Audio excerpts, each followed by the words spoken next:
28 वर्षीय रुपाली बरोबर तिच्या बॉयफ्रेंडने केले अतिशय भयंकर कांड।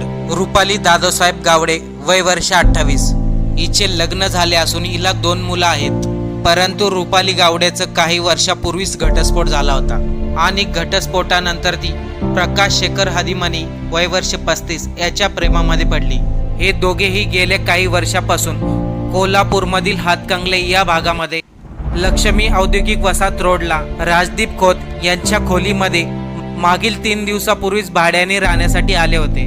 28 वर्षे रुपाली मूळची हिंगणगावची, परंतु घटस्फोटानंतर प्रकाशच्या प्रेमात पडल्यानंतर हे 2 ते 3 वर्ष बाहेरच राहिले। पण प्रकाश आणि रुपालीमध्ये कोणत्या ना कोणत्या कारणावरून नेहमीच वाद होत असे।